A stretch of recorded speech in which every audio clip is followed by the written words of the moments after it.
É sobre o fim do mundo? É sobre o mundo viking? Não totalmente.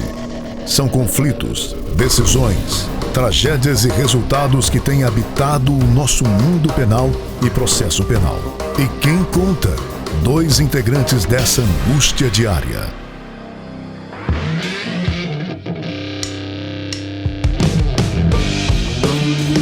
Olá, você escuta e assiste agora o podcast Processo Penal Ragnarok, o seu podcast do fim dos tempos. Meu nome é André Guache, estou aqui mais uma vez com meu amigo Américo BD, falando sobre prova penal, BD. Esse é o nosso sexto episódio de provas penais. E acho que vai longe, né, BD? Como eu falei, o tema é muito bom. Feliz com o tri da Libertadores do Flamengo, 5-0 na final. Que isso, rapaz? Que spoiler é esse? Lembrando que o jogo nem foi ainda, né? Vocês estão vendo que é impossível, né? O primeiro 5-0 numa final nunca houve, né? Então, enfim. Ele tá aqui tentando, né, se antecipar. Quando esse episódio foi exibido, o Flamengo já vai ter jogado com o Atlético, né? Já. Vamos ver se... Eu já falei, a gente grava 2 vezes no mesmo dia, então foi no mesmo dia do que a gente falou ainda agora, que não saiu a final. Enfim, dá pra ver pela nossa roupa Men in Black, que foi no mesmo dia do Continuamos Men in Black, né? Eu tomei até um susto. Por que eu não entendi nada agora? O que tá nessa água, né, André? Assim, que final foi essa? Andamos no tempo, né? Back to the Future. Eu tenho o manual, eu tenho o almanac do De Volta pro Futuro. Então, você já viu se o Botafogo tá na Libertadores aí desse ano? Estará. Então tá bom, então tá ótimo. Bom almanac esse. Continuidade então ao nosso podcast. Um abraço a todos aí mais uma vez, agradecendo aos nossos espectadores, né, aos nossos ouvintes, lembrando sempre aí de entrar lá no nosso canal do YouTube, podcast Processo Penal Ragnarok, ativar lá o sininho de notificações para que vocês recebam as nossas atualizações. A gente começou a gravar a partir do episódio do júri, né? Não lembro qual, se foi o terceiro ou se foi qual foi o episódio do júri que a gente começou a gravar, o segundo. Mas mesmo antes tem os áudios, né? Do formato anterior e antes desse podcast virar aí MesaCast. A gente falava então sobre a Lei 9296 de 96 e a gente vai falar um pouquinho sobre os procedimentos agora da própria lei, né? A lei regulamenta o artigo 5º inciso 12, já falei muito sobre isso no podcast anterior.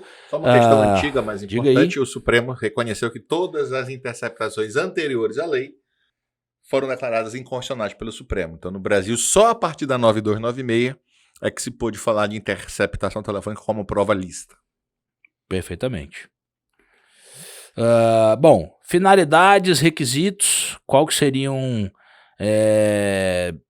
de uma forma bem rápida e simples aqui para a gente não se alongar demais.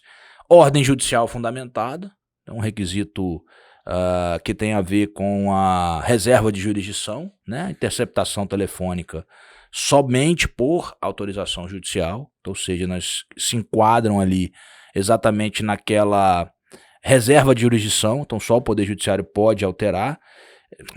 Só o Poder Judiciário pode autorizar interceptação e escuta telefônica. Falamos aqui que gravação não estaria regulamentado por essa lei, então não pode o Ministério Público, não pode autoridade policial, comissão parlamentar de inquérito também não, reserva de jurisdição só juiz.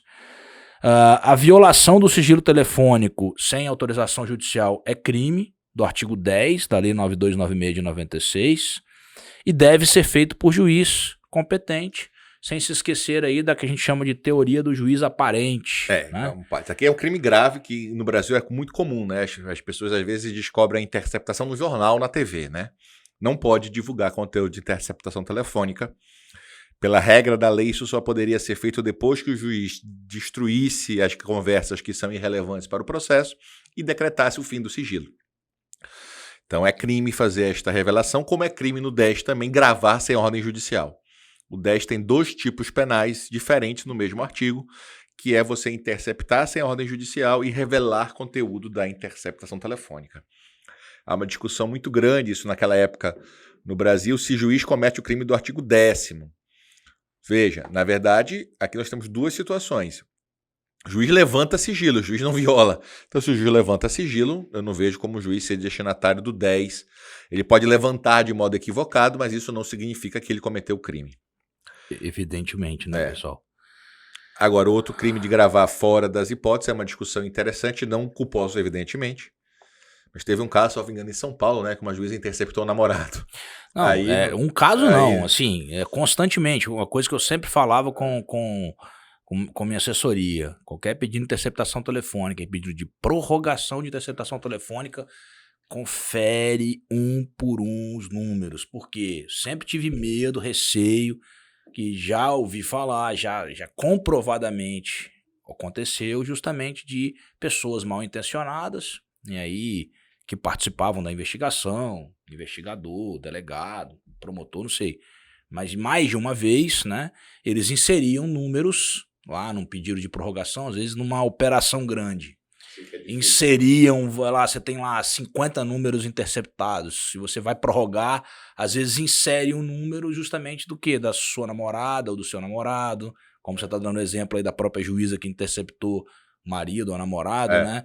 Para obter a conversa aí de forma ilegal, com essa aparência de legalidade, porque vai vir por uma autorização judicial. Então, mas aí é crime, tem que ter muito cuidado, claro que é. Claro. E o juiz é vítima nesse caso. Nesse que eu tô falando, tirando o caso da juíza que você falou aí, que ela não é vítima, mas há a possibilidade aí do juiz ser vítima, né? De ser levado a erro, inclusive numa... Então, o meu maior medo era ser levado a erro. Claro, com certeza. O meu maior medo era ser levado a erro e ter que provar que eu fui levado a erro. Então, até assim, comprovar, né?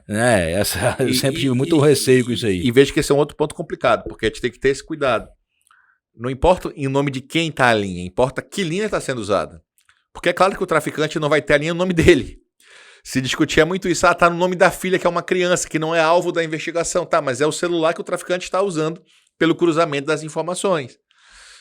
Então, assim, é complicado quando você fala da interceptação, porque, evidentemente, não é propriamente o nome de quem está a linha, mas quem, de fato, está usando esta linha. Perfeitamente.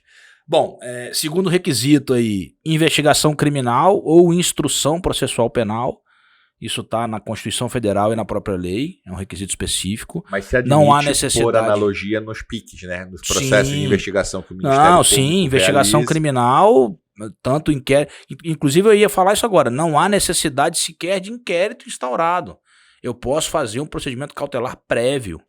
A dificuldade só desse cautelar prévio é que a lei exige que seja o último meio de prova. Você comprove que você já fez. A gente ia falar, quando a gente falar sobre indícios razoáveis de autoria, eu ia falar isso exatamente, que não é possível o que a gente chama de interceptação por prospecção.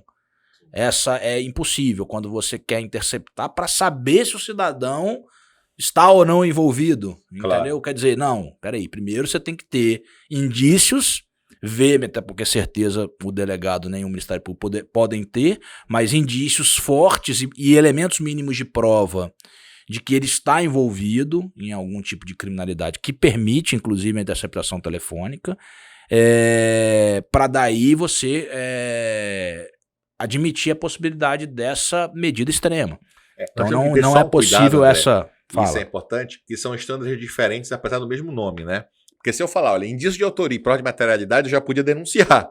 Então, perfeitamente, você poderia ser levado a erro de achar que só cabe interceptação no processo. Não, cabe interceptação na investigação. Sim. Sem nenhum problema. Dizendo, cabe inclusive, é possível inclusive antes de ter instaurado o inquérito. É possível.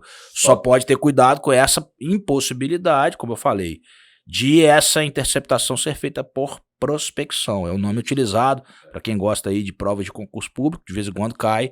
Então, essa interceptação por prospecção, ela não é possível.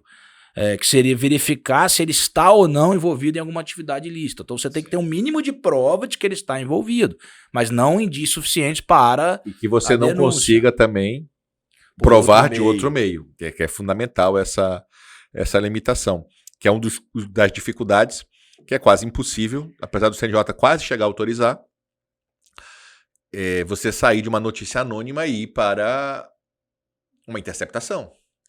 Porque da notícia anônima você precisa fazer investigações prévias para poder garantir, então, se for o caso, a interceptação.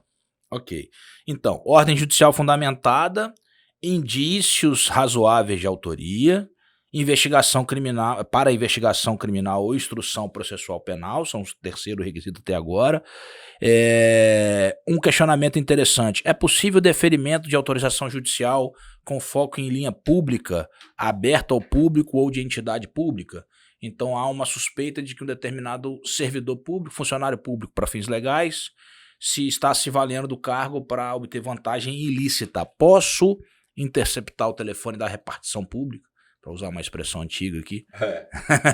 Cara, é um tema bem interessante, mas me parece que eu não vejo problema. Não, eu também não. E acho até possível, acho que o STJ até admite mesmo. Sim, e eu acho até um argumento mais forte, que, de novo, aquilo que a gente está falando. Existe expectativa razoável de privacidade em linha pública? Porque o telefone da repartição não é para tratar de qualquer outro assunto que não seja público.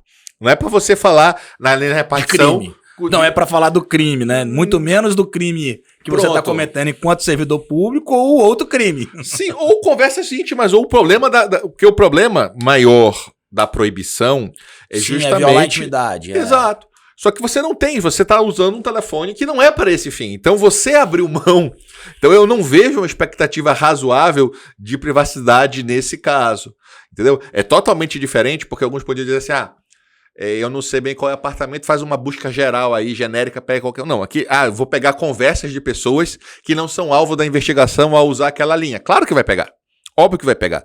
Só que nenhuma delas tem expectativa de privacidade, porque aquilo ali é só para falar de conversas que estão relacionadas, mesmo que na prática isso não aconteça. E vou mais, se por acaso essa pessoa utilizar a linha, está sendo investigado fulano X pelo crime de corrupção passiva. É isso aí. Se um terceiro pegar aquela linha telefônica e estiver cometendo outra, vou vender droga aqui através da linha telefônica da repartição pública e tiver interceptado, o senhor vai ser responsabilizado ou vai ser investigado aí, pelo menos por conta de provas... do fenômeno da serendipidade, que eu também encontro fortuito de provas. É o que eu chamo de apenas réu azarado. Não houve violação do direito dele, mas ele é só azarado. Ele estava no lugar errado na hora errada. Só isso, ele é só azarado. Serendipidade ou encontro fortuito de primeiro grau significa que os elementos casualmente descobertos guardam conexidade em relação ao delito para o qual autorizada a violação de sigilo e podem ser utilizados como meios lícitos de provas. E de segundo grau não tem relação. E vai servir de quê? Servir para iniciar uma investigação de um novo crime. Vamos lá. Esse é um tema que eu gosto muito, é um tema bem interessante. O Brasil é polêmico a doutrina sobre encontro fortuito de provas. Existem autores que citam o artigo 100 do Código de Processo Penal alemão, a Alemanha proíbe o encontro fortuito, fala que toda restrição a direito deve ser interpretada restritivamente e a prova, portanto, deveria ser ilícita. O Supremo tem uma posição diferente. O Supremo, no Brasil, para mim, de modo correto, fala a prova ilícita tem que ter uma proibição. A lei não proíbe encontro fortuito de provas. Não está proibindo. Foi encontrado sem querer. A grande balizadora e a diferença essencial é como você estava naquele momento. Se você estava de modo ilícito, o que você encontrar fortuitamente é fruto da árvore envenenada. Agora, se você estava de modo lícito, o que você encontrar fortuitamente é difícil do lícito produzir o ilícito. Concordo, se você estava de modo lícito, paciência, como eu falei, azar do réu. Independente de ter conexão ou não, de ser de primeiro grau ou de ser de segundo grau, para mim, eu não gosto dessa... É uma diferença interessante. Não, essas diferenças que eu faço, assim, são acadêmicas, né? Isso, mas a validade... É de primeiro grau... Não, as duas são válidas. É porque é o seguinte, qual que é a diferença que eu quis pontuar aqui que a doutrina faz? Se ela for um encontro de primeiro grau, eu não preciso... Simplesmente aquela prova foi de forma fortuita. Vamos dizer o seguinte, estou investigando uma determinada pessoa por tráfico de maconha. E eu descubro que esse cara, além de traficar maconha, ele está praticando outros crimes relacionados com aquela atividade. Aquela prova simplesmente vai reunir no processo e vai servir para a mesma denúncia. Eu não preciso fazer nada. Agora, digamos que eu estou investigando uma pessoa por tráfico. A gente fala de tráfico, para as operações, são os exemplos que a gente lembra. Então, estou investigando uma pessoa por tráfico, beleza? Então, ali descubro que ele está negociando, aí eu utilizo aquelas expressões famosas, estou levando 1 quilo de chá, estou levando 1 quilo de enfim, eu não me lembro agora das expressões, já estou muito tempo fora de vara de conhecimento, já até esqueci as expressões utilizadas. E aí se descobre que esse cidadão, por exemplo, mandou assassinar uma pessoa. Não, mandou matar um cara que deu em cima da mulher dele. Vou botar um exemplo aqui aleatório, vamos dizer assim. Eu posso pegar imediatamente e ofertar a denúncia contra ele? Não. Simplesmente você vai pegar aquela prova fortuita e vai instaurar eventualmente uma nova investigação para identificar, de fato, e aí sim responsabilizar, indiciar esse cidadão por um homicídio, por exemplo. Foi muito importante esse debate, Era a única André, diferença que eu queria mas fazer. Isso foi muito importante, porque eu, salvo engano, eu não tenho certeza agora do autor, mas eu acho que o Luiz Flávio Gomes e o Raul Servini defendiam uma corrente que só admitia o encontro fortuito se fosse de primeiro grau. Que o de segundo grau para ele seria ilícito. Sim, então, só para deixar claro... Não concordo com a diferença. Para mim é lícito. Para mim o limite a prova é lícita, igual você falou, a interceptação é lícita. Beleza. O que veio dela é lícito, meu amigo. Seja subjetivo, seja objetivo. Isso aí. Seja em relação a outras pessoas que não eram alvo da investigação. Ao objeto do crime. Seja Perfeito. objeto do crime. É o que eu penso também. É assim que eu compreendo. Eu acho que é majoritariamente essa jurisprudência do STJ, pelo que eu me lembro. Inclusive, o Supremo também. Inclusive o Supremo vai além, porque o Supremo admite que no caso, por exemplo, você interceptou pelo crime punido com reclusão e encontrou sem querer um crime punido com detenção. Isso aí. Que não admitiria originariamente, ok, tá no pacote. Por que essa intervenção tá do BD é importante? Porque você só pode fazer interceptação telefônica para crimes punidos com reclusão.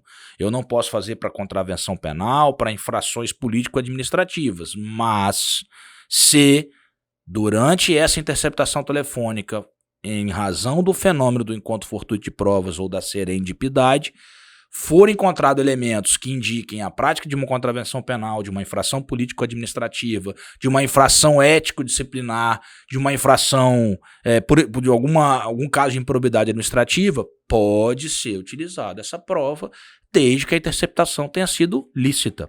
Ponto. Essa é a posição do Supremo e do STJ, já de uma forma bem tranquila, posso dizer até sedimentada, né, que é possível a utilização dessa prova, né? E tem aquela discussão sobre prova empestada, talvez a gente até tenha falado, mas que é necessário apenas que a prova tenha sido produzida sob o crivo do contraditório, não necessariamente sendo as mesmas partes, né?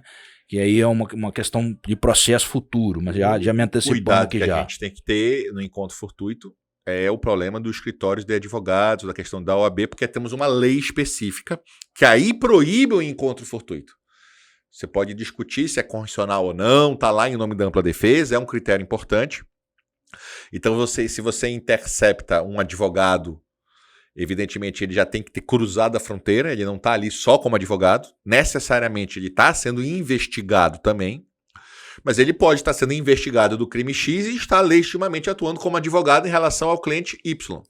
Só para situar o nosso telespectador, o nosso ouvinte, o artigo 7º, inciso 2º do Estatuto da Advocacia e Ordem dos Advogados do Brasil diz: a inviolabilidade de seu escritório ou local de trabalho, bem como de seus instrumentos de trabalho, garantia, né, do advogado, de sua correspondência escrita, eletrônica, telefônica e telemática, desde que relativos ao exercício da advocacia.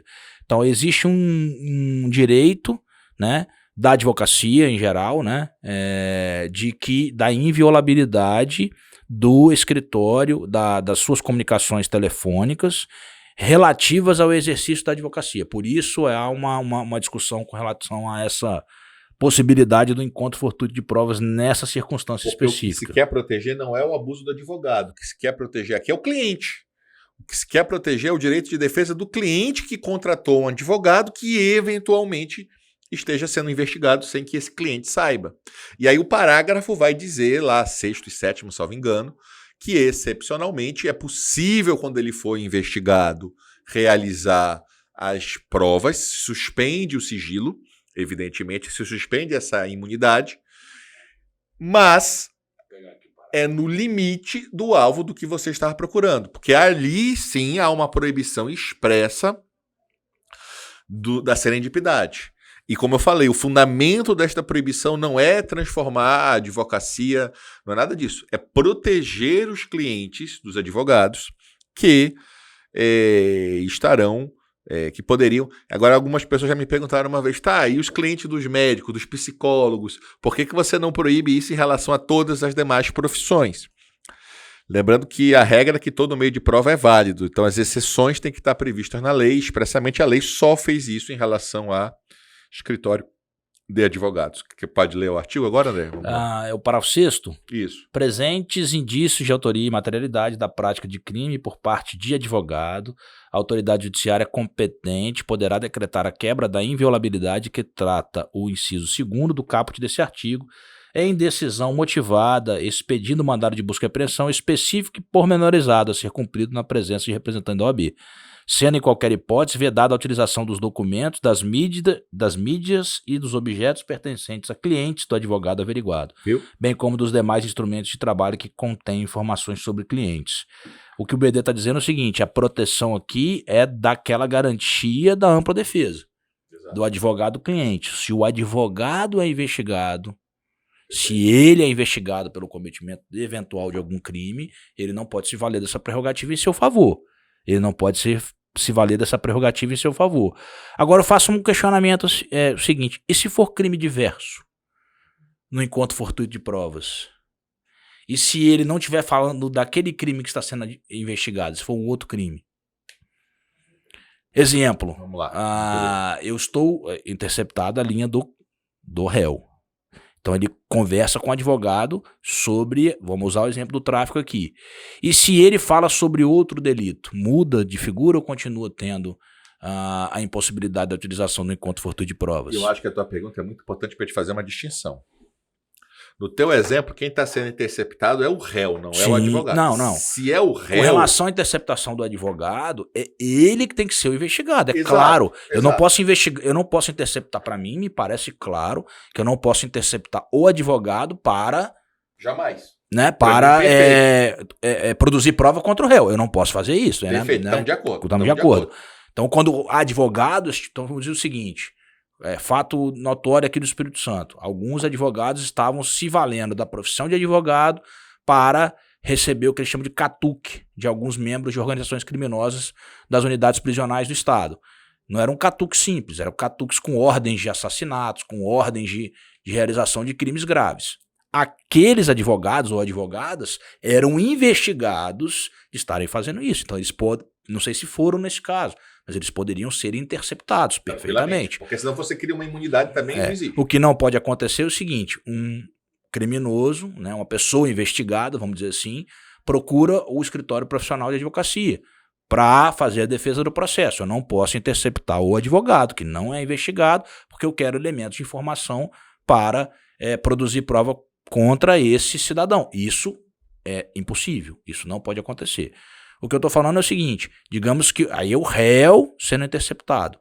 Eu não posso utilizar a conversa dele com o advogado no processo penal, porque ele está se valendo do princípio da ampla defesa, está ali com com o seu profissional de advocacia conversando. O questionamento que eu faço aqui, se ele falar de crime diverso, que não era objeto daquela, ou seja, seria fortuitamente interceptado numa conversa com o advogado, ele falar de um crime diverso que não era objeto da investigação, ainda assim permanece a inviolabilidade? Eu acredito até que sim, é só uma provocação. Entendi. Cara, André, olha como não é fácil. Eu acho assim, em regra sim, em regra eu não vejo problema. Eu acho que se está na conversa dele com o advogado, tá protegido. Mas é diferente do caso quando está falando, por exemplo, interceptei o advogado porque a suspeita é que ele está recebendo e levando informações de organizações criminosas. Aí eu conto prova de corrupção do advogado. Em outro caso, para mim, aí que não tem relação direta com o cliente, eu conto prova que o advogado estuprou alguém. Não tem nenhuma relação com o objetivo da interceptação, nem da proibição da Constituição. Para mim, ele é um réu qualquer que vai ter, nesse caso, um investigado qualquer que pode ter um encontro fortuito contra ele. O problema é a proteção do cliente dele, não dele. Por isso que a questão precisa ser diferenciada. Entendeu? É por isso que tem que ser diferenciada. Agora, de fato, a gente precisa fazer uma análise de questões que são complicadas quando se discute crime organizado e jamais passa longe, muito longe, querer dificultar o trabalho da advocacia. Muito pelo contrário. Mas uma coisa, por exemplo... Pode fechar os olhos também que muitas vezes, especialmente a criminalidade organizada, se vale da proteção constitucional, do sigilo profissional do advogado para cometer crime. Pronto, André. Se a gente hoje nós temos informações de que facções criminosas estão formando advogados, promotores, juízes, delegados de polícia, membros das forças de segurança, eles estão pagando estudo de pessoas para que passem no concurso público, para que façam direito, para que virem advogados, justamente para André, proteção da criminalidade. É óbvio que ele tem direito de conversar que não é com só o advogado advocacia, dele. não, é qualquer óbvio, profissão. Óbvio. O advogado dele, ele tem 30 advogados? E cada advogado toda semana ir lá? A qualquer hora. A qualquer hora. De madrugada. Os 30. Cada um. Pera lá, calma, gente. Aí é isso que eu falo, que se você não vê algo, não é suspeito, uma pessoa indicar 30 advogados diferentes e toda hora esses advogados precisarem comunicar com o seu cliente, eu não estou querendo dizer que a lei pode, salvo que está em RDD, que ela está expresso, que a lei já restringe mesmo, mas fora do RDD, de qualquer modo, eu preciso um pouco de razoabilidade nessa interpretação. Então eu não estou impedindo ninguém de ter 10 advogados, 15 advogados, o cara ter 50, não tem limite. Mas vamos combinar que não é uma atitude ordinária, não é uma atitude que... E essa quantidade de advogados, toda hora, um entra, outro sai, um entra, outro sai. Então, assim, é esse cuidado que nós temos que ter. Nós temos que entender que regras, às vezes, são usadas fora de contexto. Não existe texto sem contexto. Então, eu tenho que ver qual é o contexto. E aqui, como eu falei, a advocacia é uma profissão super importante. Não existe, é impossível você condenar alguém sem a presença de um advogado. E mais, mesmo quem for, não importa o crime que fez, a gente tem que ter esse cuidado também, porque a defesa não é só culpado ou inocente. Homicídio, a pena mínima é 6, a máxima é 20. Faz muita diferença pegar 6 ou 20, cara, é mais do que o triplo. Então as defesas, muitas vezes as pessoas questionam, mas calma, a defesa pode ser de pena também. A defesa não é só inocente ou culpado. A defesa de pena é uma defesa fundamental e importante. 6 a 30, na verdade, né? Se falar sim, se pegar o qualificado, então, mas é 12 a 30, né? Aí, mas de qualquer modo é uma não, questão... 6 é, se o cara tirar qualificador, o mínimo Pronto, é 6. É verdade. E o máximo 30. Isso aí, com perdão, é isso aí mesmo. Então, precisa ter muito cuidado quando a gente simplesmente... Agora vamos lá, vamos dificultar. Artigo 3º da Lei de Interceptação Telefônica. Legitimidade para requerer a interceptação telefônica e a determinação de interceptação de ofício. Autoridade policial na investigação criminal, do representante do Ministério Público na investigação criminal ou na instrução processual penal, inciso 1 e 2. Mas no caput ele fala: a interceptação das comunicações telefônicas poderá ser determinada pelo juiz de ofício ou a requerimento dessas duas questões importantes aí. Primeiro, a lei não fala, mas eu não tenho dúvida, por paridade de armas, que a defesa pode pedir interceptação. Então, um ponto muito importante. A defesa tem a legitimidade mesmo sem previsão aí, inclusive para provar ativamente, não só provar que não foi ele, mas contra um eventual suspeito, para poder comprovar esse envolvimento. Um debate muito interessante se assistente de acusação tem esse poder de fazer o requerimento. Um debate também bem interessante sobre assistente de acusação. Quanto ao de ofício, nós temos a decisão do Supremo na DIN. E um problema sério de quais são os limites. Eu reconheço que é difícil, digamos assim, o juiz descobrir uma linha telefônica sem que a parte tenha dito para ele qual é a linha telefônica. O juiz de ofício, olha, eu quero interceptar, mas de onde tu tirou essa linha telefônica, meu amigo? Como é que você tem? Mas vejam sem provocação é realmente difícil, né? O interceptor determina a interceptação de fulano, traga aqui o número dele. É complexo. Eu que né, sou um grande crítico dessa tentativa de amarrar a atividade probatória do juiz, os poderes instrutórios do juiz, até porque foi tema de dissertação minha do mestrado, mas nesse ponto eu acho que até na prática mesmo seria... A operacionalização é muito difícil, cara. Claro que é. É muito difícil. Lembrando que você concorda que em inquérito não é o juiz que deve produzir provas. Sim, então há uma limitação. Sobra só para o processo. Então aí fica bem... Eu acho assim, a própria lei tem uma certa dificuldade, né? Mas, por exemplo, André, eu penso que isso pode ser um debate interessante no seguinte. O inquérito revela, por exemplo, 5 números e a polícia, por engano, botou 4. O juiz poderia inserir. O juiz poderia inserir o 5º número, que está lá no inquérito, está narrado no inquérito. Mas não está formalmente no pedido. Aí mas não, formalmente não está no pedido. É uma discussão pedido. meramente formal. ele esqueceu. Ele faz por um erro meramente formal. Aí que eu falo do limite, né? Do equilíbrio. Não pode. Não pode por quê? Essa seria essa que é a grande dificuldade, porque na prática seria acaba que sendo de ofício, já que não está aquele número narrado. Então daí que é a importância de ter a válvula de escape do artigo, apesar do Supremo já ter feito a interpretação do artigo vinculante, né, que aqui há um limite à atuação do juiz. Muitos querem estender esse artigo para o resto, esse que é o equívoco, como eu te falei, esse é um caso muito grave. É o último meio de prova, aqui é uma situação bem peculiar, então assim, acho difícil fazer essa extensão com naturalidade, mas é um caso bem pontual. Vamos falar sobre o prazo, BD? Vamos. Artigo 5º, né, a decisão será fundamentada sobre pena de nulidade, indicando também a forma da execução, que não poderá exceder o prazo de 15 dias, renovável por igual tempo, uma vez comprovada a indispensabilidade do meio de prova. Primeiro, começa a partir do dia que teve início o procedimento interceptativo. Só para entender isso, o juiz autoriza hoje, mas tem um delay entre o juiz autorizar hoje e, de fato, a operadora começar a cumprir a decisão judicial. Isso às vezes demora até semana. Isso às vezes não é um dia. Passou os 15 dias, já não corre. Eu acho que razoavelmente, acho que tem até um RHC 74187 do Rio de Janeiro de 2017 que fala exatamente isso. Razoabilidade. Começa quando começa. Claro. Começa quando começa. Mas olha só, começou 3 anos depois do juiz decidir. Aí, meu amigo, vamos lá, né? Situações excepcionais você interpreta excepcionalmente. O que eu faço com todas as provas cautelares que eu determino a produção? 30 dias para produzir, senão já perde o Isso efeito aí. por ela mesmo. Dou prazo. Claro. Dou prazo. Se vocês não cumprirem nesse quanto prazo... tempo para cumprir um mandado de prisão, mandado de busca? 30, 15. Eu dou prazo. Ultrapassou esse prazo, meu amigo, vem cá pedir de novo, porque já não perdeu a validade. Deixa isso expresso na decisão, você resolve o problema. Isso é fundamental por um motivo. Deveria estar expresso em lei, isso, inclusive. É porque senão é o seguinte, isto é só um reconhecimento que eu errei ao dar a busca. Não tem cautelaridade, né? Porque se pode esperar 60 dias, se pode esperar 90 dias, é porque não tinha. Perfeito. É só isso, eu tenho que ter esse parâmetro, eu concordo com você. Tem que ter esse parâmetro. Renovação. Então vamos por partes. 3 correntes. É um debate clássico, né?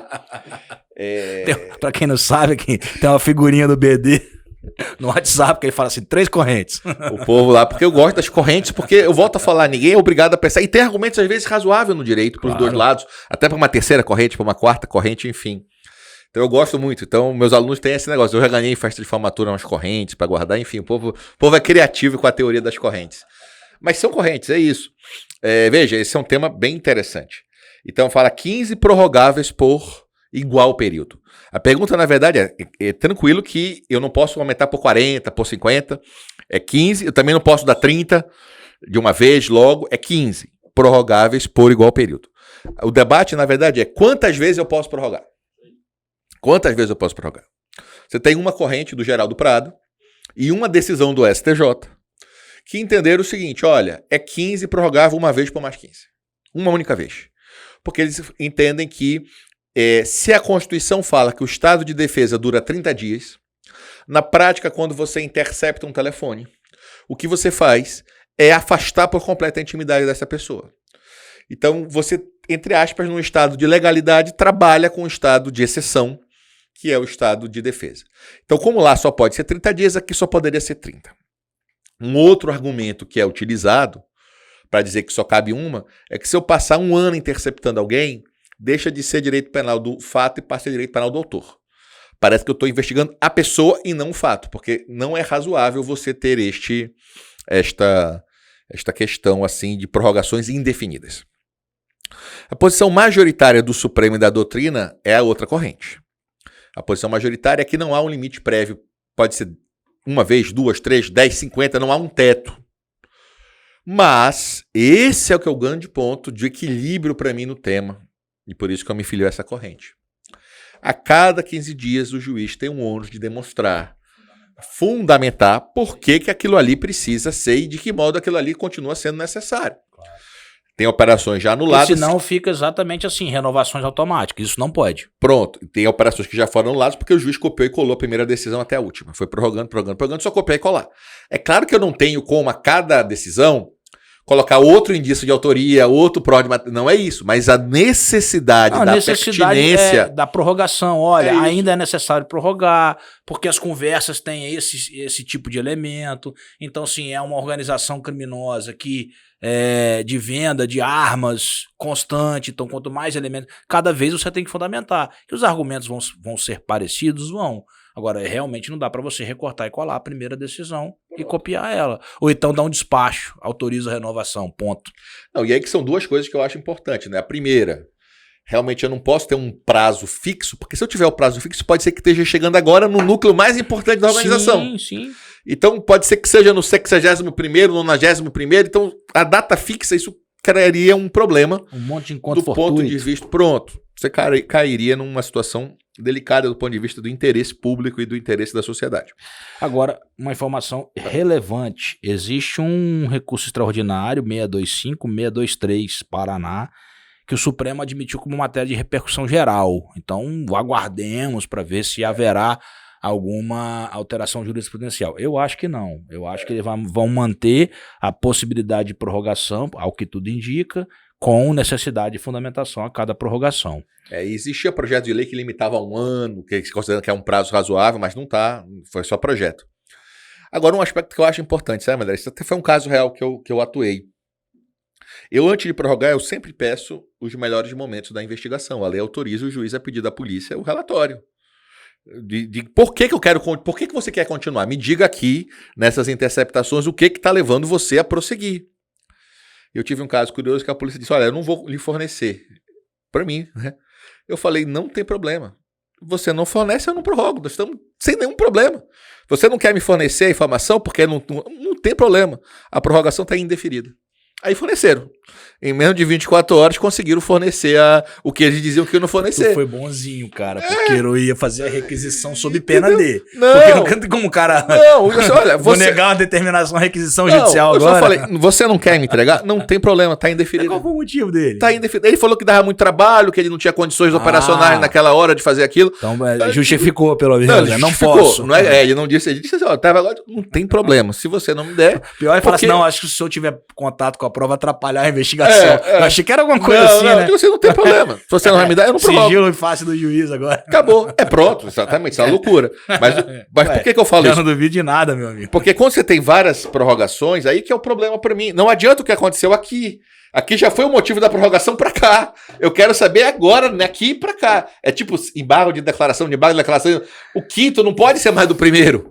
O quinto tem que ser em relação ao quarto. Então, ok, eu já justifiquei aqui para esses 15. Agora me diga aqui nesse período. Agora, todas as vezes que eu me deparei com pedidos de prorrogação, eles fundamentavam, inclusive citavam trechos da interceptação. Eu sempre tive. Para mim não está na lei, mas isso é todos os pedidos de prorrogação vinham fundamentados. Parecer do Ministério Público tem que ter fundamentado. Por isso. Então, eles citavam trechos da interceptação para dizer: olha, continua sendo necessário, porque eles continuam falando. A gente precisa reunir a maior quantidade possível de provas. Né? Aí eu estou de acordo. Mas nesse caso, não, a nossa prática, com você. A nossa prática, ela supera as teorias. Se a gente for ver, eu tive um caso uma vez, sem nomes, evidentemente. Vou repetir a mesma crítica que eu faço. As pessoas que estão em Brasília legislando e eventualmente julgando, com todo respeito, desconhecem a prática da jurisdição criminal, alguns. Lá da ponta. Porque o que acontece lá nas comarcas é diferente do que acontece em outros lugares. Sim. Então, assim, as pessoas não têm noção da realidade. Quando você não, o juiz não pode determinar a prisão de ninguém sem representação. Aquela discussão que a gente chega aqui, não, vocês estão vivendo aonde? Sim. Né? Pois é, mas esse caso foi curioso, porque tinha um mandado de prisão contra uma pessoa e a polícia alegou dificuldade de cumprir porque ela tinha um gêmeo. E eles não estavam conseguindo identificar. E a solução que prende os dois. Juro pra você. Você tá eu juro pra você, pô. Eu juro pra você. Prende os dois e depois descobre. Eu digo, capaz, não dá, cara. Não dá pra ser assim, não pode. Mas isso aconteceu em processo real. Enfim, o fato é que, que eu te falo, a prática supera a nossa imaginação e a nossa capacidade. Não dá, cara. Não dá pra ser assim. Esse argumento não dá. Mas eu vi, imagina se um juiz defere. Pedir é parte para pedir. Eu quero ver o juiz deferir. Esse que é o problema, né? Mas é uma loucura ter o pedido, né? O pedido para mim já é muito, muito, muito... Enfim. Mas o fato é que a gente... Mas foi um caso tão diferente, cara, porque, só para vocês terem uma ideia de como isso foi complexo em outros casos. Um gêmeo se passou por outro como réu, inclusive, na audiência. Então, o gêmeo, entre aspas, que cometeu o crime e que estava foragido, ele se passou pelo gêmeo que ia prestar depoimento como testemunha. Entendeu? Para você ver o tamanho da dificuldade. E eles eram idênticos fisicamente. Enfim, dentre outros casos, para você ver como é complicado. A prática tem uns casos muito doidos mesmo. Mas vamos lá. Pois aí podia cair em concurso, hein, BD? Vamos fazer uma sugestão. Faz isso não, faz isso não. Porque aliás, eles gostam daquelas questões sobre os gêmeos chifófagos, né? Sei lá como é o nome que chama. Por que a gente não pode fazer uma dessa aí? Aliás, nada pessoal. Até uma amiga minha que é juíza federal, a Débora, postou um dia desse, eu ri demais, que nessa política de eleição, né, ela, assim, terá o voto aquele que tirar direito... Empresarial. Eu vi. Tirar direito empresarial de concurso. Esse critério é um critério objetivo, meu amigo. Acho, cara. Com todo respeito aos professores de empresarial. A gente contou a história da minha prova oral aqui no Espírito Santo. Não. Fui lá eu sortear o ponto, né? Que 24 horas você sorteia o ponto pra você falar no dia seguinte. E tinha 4 pontos. Aí, pô, eu já dava aula de penal, processo penal. Eu falei assim, não, pô, melhor pra mim é penal, processo penal. Acho que é civil, processo civil. Eu não me lembro disso, sim. Eu sei que o que eu não queria, constitucional, administrativo, tributário e empresarial. E qual foi o constitucional administrativo, tava tranquilo, mas empresarial e tributário, putz, pra quem estudar para magistratura estadual, estuda menos, digamos assim. Qual caiu? Tributário, constitucional, administrativo e empresarial. Cara, mas é que eu digo, o fator sorte no ponto faz toda a diferença também, cara. Isso aí, essa aleatoriedade... Não, mas deu tudo certo, tanto é que tô aí, né? Mas... Amém. Mas essa aleatoriedade é isso. Cara, o meu ponto de empresarial foi desesperador na época, porque o meu ponto de empresarial na Justiça Federal foi de direito marítimo, na verdade. A varia fina, a varia grossa. Eu digo assim, pelo amor de Deus, cara. Isso em 24 horas para você se ferrar, que na verdade ainda era pior, porque na Justiça Federal, na época, você sorteava 24 horas antes 3 pontos de todas as matérias, tinha prova oral de tudo. E na hora você sorteava dos 3 qual seria o seu. Então você ainda tinha, e era assim, pontos abertíssimos, né? Enfim, mas bom, minha prova oral durou 3 horas, cara. Foi um negócio assim, um massacre.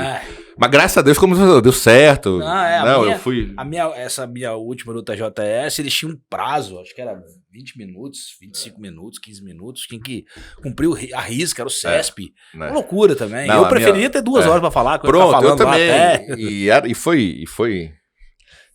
Eu tenho grandes recordações. Lamento não ter tido a prova, né? A prova foi gravada, mas eu não tive acesso à gravação. Mas era bem... A primeira pergunta, só um parênteses para quem vai fazer concurso. A primeira pergunta, vamos fazer um podcast sobre vamos, que vale a pena. Concurso público. A gente fez uma live uma vez, foi legal. Vamos fazer um... A minha primeira pergunta da prova, e eu dei sorte que, ao contrário de ti, meu primeiro ponto foi penal e processo penal. Então, já coloca a pessoa mais para... Já chega ali relaxado. Já ajuda. Já demonstra conhecimento. Mas a primeira pergunta era uma pergunta que era impossível responder. A primeira pergunta do examinador foi essa. O senhor sabe penal? O senhor sabe processo penal? Cara, como é que eu vou dizer que eu sei? Se eu falar que eu sei, você é muito convencido, pô.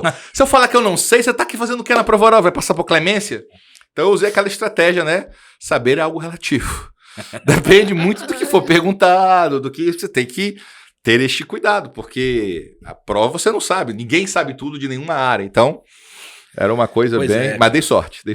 Os examinadores gostam de testar a nossa capacidade de... mas o emocional para o juiz é fundamental também. Então, faz parte você saber como lidar em determinadas situações não previstas, né? Faz parte. Eu vejo pessoas que, infelizmente, perdem desmaiam em provas, assim, prova oral, principalmente, né? E depois criticam a eliminação. Cara. Eu lamento profundamente uma pessoa que desmaia numa prova oral perder, porque às vezes a pessoa tem conhecimento. Aliás, quem chega numa prova oral já demonstra um conhecimento muito grande, mas... Isso é culpa da banca, né? Sim, uma questão interessante, até como você responde, né? Só um parênteses para terminar esse caso. Aconteceu também no meu concurso para um candidato. O candidato foi explicar que tinha corrente e disse assim: tem uma posição espúria que defende isso e uma outra. Aí o examinador disse: olha, a posição que o senhor chamou de espúria é a minha. Você imagina o cara, depois disso, o clima que ficou lá. Então eu sempre digo essa dica. Cuidado com a adjetivação. Jamais adjetivo. Esquece. Você não vai saber a posição da banca de todos os casos. Vai que você fale mal da corrente do examinador. Aconteceu isso. Então você vai se ferrar. Então, cuidado. Tenha... Essa corrente espúria. Essa corrente espúria. Passou? Cara, ele deu sorte. Porque ele foi o último examinador. Então, assim, o que me contaram, eu não vi, tô falando o que me contaram, foi que o examinador disse, olha, você tem que ter cuidado, você fez uma boa prova antes da minha. Antes da minha. Mas um juiz não pode fazer isso, por mais, porque é uma linguagem de parte, o juiz não pode ter que ter uma linguagem... Então você imagina, se fosse o primeiro examinador, ele ia reprovar fácil. Mas como foi o último, né? E às vezes as pessoas colocam isso na prova escrita e não percebem. E aí o examinador da prova escrita chega, é bonitão. Então vamos inverter agora, vamos recontar tudo. É humano, não estou dizendo que é certo, eu estou dizendo que é humano. Você precisa ter este cuidado. Prova a gente tem que jogar com as armas que temos. Claro, mas tem muita história, né? Prova de concurso é uma fase da vida assim interessante. Depois a gente... Muito. É uma ideia boa, a gente pode fazer um podcast, vamos. um episódio assim, curioso. Só vamos curiosidades assim, das histórias. Dicas de concurso também, legal, acho válido. A gente tem bastante experiência aí. Vamos colocar a votação. Se eles quiserem, eles avisam a gente no... Vou botar numa caixinha aqui do Instagram. Só mais uma questão aqui sobre encontro fortuito de provas, pra gente encerrar esse tema, até para justificar aquela classificação de serendipidade de primeiro e de segundo grau, no caso de foro por prerrogativa de função. Acho bom falar sobre isso. No caso de foro por prerrogativa de função e que a serendipidade for de primeiro grau, ou seja, os fatos são conexos, o que o juiz tem que fazer? Digamos que nessa interceptação telefônica, o juiz percebe que um deputado federal... E aí a gente vai ter que discutir aquela questão de competência, que não vou entrar nela aqui agora. Essa que é a dificuldade. Porque tem que ser durante o mandato, relação... O Supremo mudou a posição em relação a especificamente... Não vou entrar na parte de competência. Deputado federal. Pode ser deputado federal, sabidamente sendo uma questão de competência da Suprema Corte. Depois a gente discute competência, matéria que mudou um pouco. Mas o que ele tem que fazer? Suspende, encaminha todos os autos para o juiz natural, juiz competente. Se for a serendipidade de segundo grau, ou seja, um deputado federal, no mesmo exemplo aqui, foi citado em possível cometimento de um crime distinto daquele que está sendo investigado, ou seja, não tem conexão, extrai as provas, encaminha para o juízo competente, continua a tocar aquela investigação, aquela interceptação das demais pessoas investigadas. Acho que sobre encontro fortuito era só isso. Vamos falar sobre algumas questões relevantes de interceptação, ainda que envolva a interceptação, não interceptação telefônica propriamente dita, mas, por exemplo, acesso a celular sem prévia autorização judicial. Tem algumas decisões do STJ nesse sentido. E aí a gente vai avaliar aqui no flagrante ou não, mas que é basicamente em situações de flagrante, né? Que o STJ decidia de um jeito, passou a decidir de outro jeito. Vamos dar um exemplo aqui. O cidadão é preso em flagrante com o celular. A polícia pode pegar o celular dele e entrar no celular sem autorização judicial? O questionamento é esse. Pode. Ok. Eu acho que obrigá-lo a desbloquear, né, naturalmente não pode obrigá-lo. Então tem algumas situações nisso aí. Só um parênteses, essa discussão é interessante. A Suprema Corte Americana, por exemplo, disse que precisa de ordem de juiz. A Suprema Corte do Canadá tem uma posição que não necessariamente depende de ordem de juiz. A tendência do Brasil é que a apreensão do celular independe de ordem de juiz no flagrante. Cuidado com isso, porque se for na busca e apreensão, precisa expressamente o mandado autorizar a busca de computadores e celulares. A jurisprudência do STJ é tranquila, que não basta autorização geral. Mas para ter acesso ao conteúdo do celular, precisa de ordem judicial. Agora é aquela coisa, se aparecer as mensagens sem desbloquear, aparecer a mensagem... A polícia devia filmar para garantir que ela não teve, que ela viu só porque apareceu naturalmente, que ela não teve um acesso violado, no caso. Violado. O STJ é bem tranquilo nisso aí. Vou citar um RESP aqui. 167550, relatoria ministro Sebastião Reis Júnior. Esse julgado é de 2017. Um outro julgado, RHC 76510 de Roraima, ministro Nefe Cordeiro. Eles dizem expressamente, é ilícita a devassa de dados, bem como de conversas de WhatsApp obtidas diretamente pela polícia em celular apreendido no flagrante, sem prévia autorização judicial. Lembrando que o tema está em repercussão geral no Supremo, está 1-1 no Supremo e foi retirado do plenário virtual. Então isso vai ter que ser votado presencialmente. Porque qual é o argumento da corrente que não precisa? Tudo que está no celular, se tivesse impresso no bolso da pessoa, a polícia não teria acesso a um flagrante? Ela precisaria de ordem judicial. O que está impresso, a conversa de WhatsApp, se tivesse impressa no bolso do flagranteado, não teria acesso? Quer dizer, no flagrante, você pode entrar na casa da pessoa. No flagrante, não há intimidade. Então, esse é o ponto do debate para aqueles que argumentam que não precisaria de ordem judicial. E há uma outra discussão interessante que o Douglas Fischer levanta bem. Vamos imaginar que você considera que o acesso ao celular foi ilícito. Você é da corrente, que é a majoritária hoje no STJ, que a polícia não podia ter acesso. Não podia. Ok. É uma prova repetível? Agora, você anula ela. Pode o Ministério Público chegar ao juiz? Veja, a polícia não poderia, a prova está ilícita. Mas eu quero. Mas eu quero agora que você autorize. O juiz pode? É possível repetir? Se eu devolver pro cara, não tem graça. Vamos combinar, porque o cara paga tudo, né, gente? Pelo amor de Deus.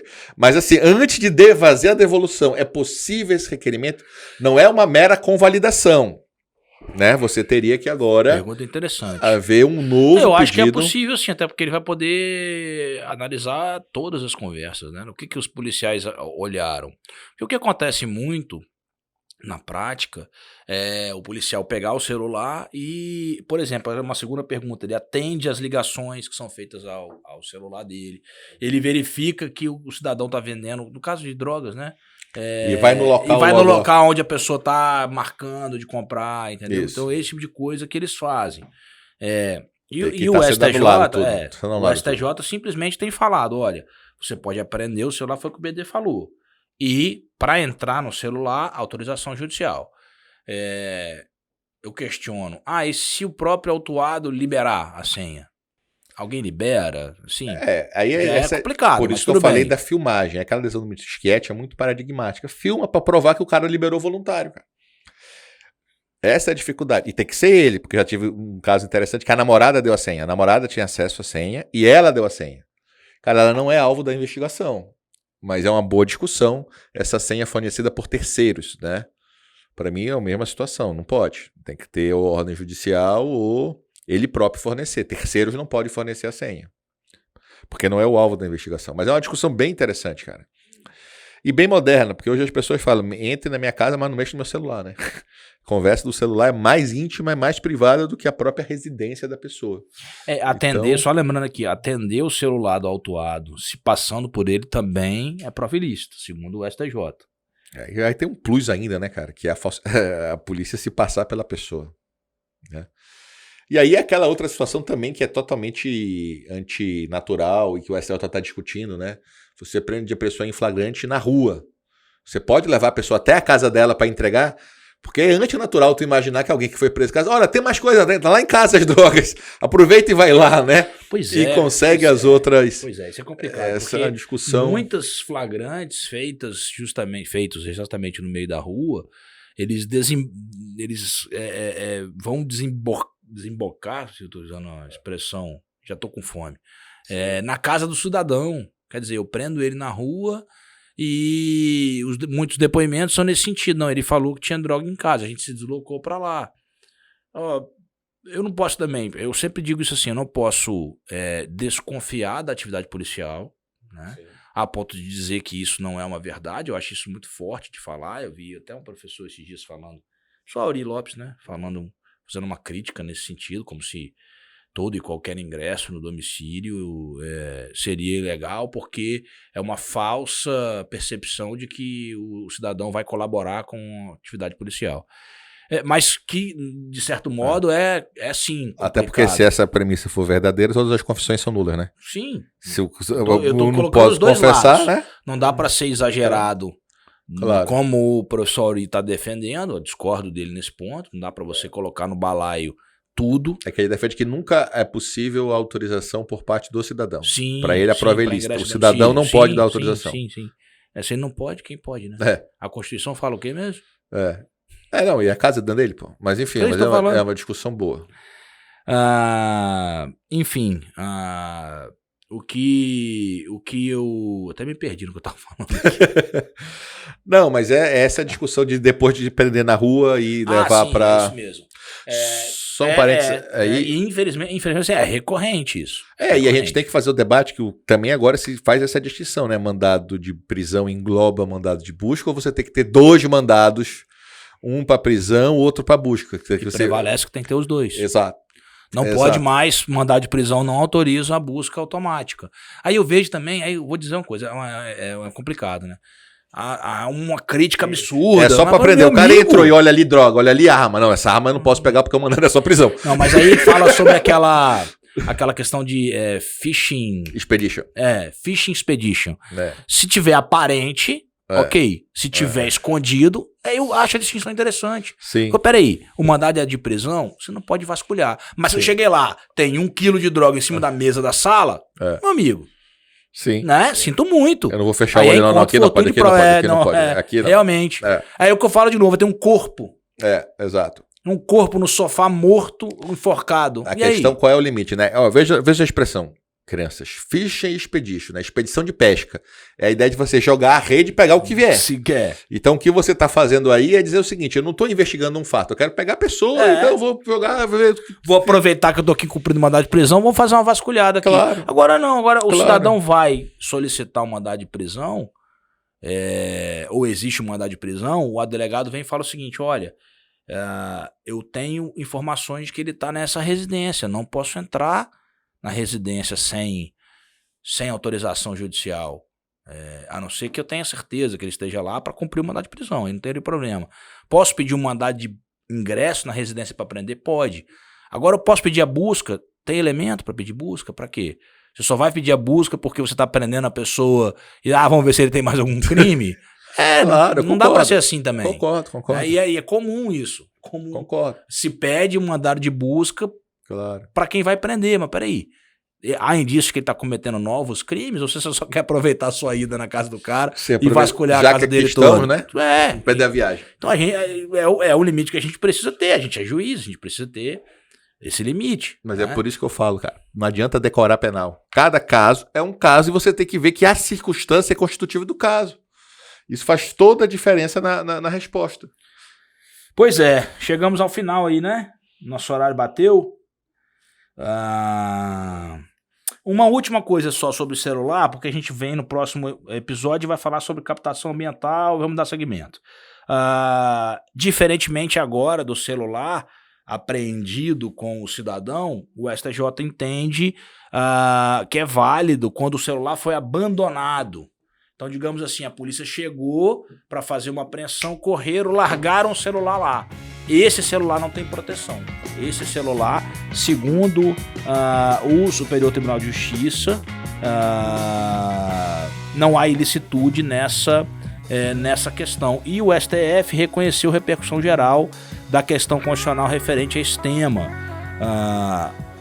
Agravo regimental, se eu não me engano, 1.042.000, meu Deus do céu, 1.042.075 Rio de Janeiro.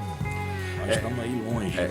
Só um detalhe importante para terminar. O STJ julgou um precedente aqui do Espírito Santo, relatou o ministro Schietti, um caso interessante, que um celular foi encontrado num carro abandonado. E aí a discussão era essa, não pode, mas olha só, o carro está abandonado e o celular também no carro.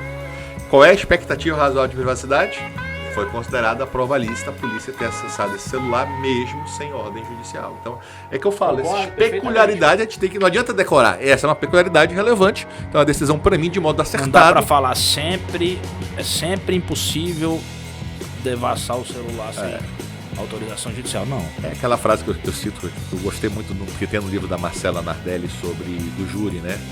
No direito e no amor, nunca diga nunca nem sempre, né? São frases que você vai se trair um dia na vida com o nunca e o sempre no direito ou no amor. Então, cuidado com o que você fala. Viu, crianças? Cuidado. Pessoal, obrigado mais uma vez. Agradecemos aí a audiência de todos vocês. Lembre-se de se inscrever no canal do YouTube, podcast Processo Penal Ragnarok. Acionem lá o sininho para notificações de atualizações. E um grande abraço a todos. Obrigado aí pela audiência. Produção de podcast Fervo Digital. Beijo em todos, valeu, Criança.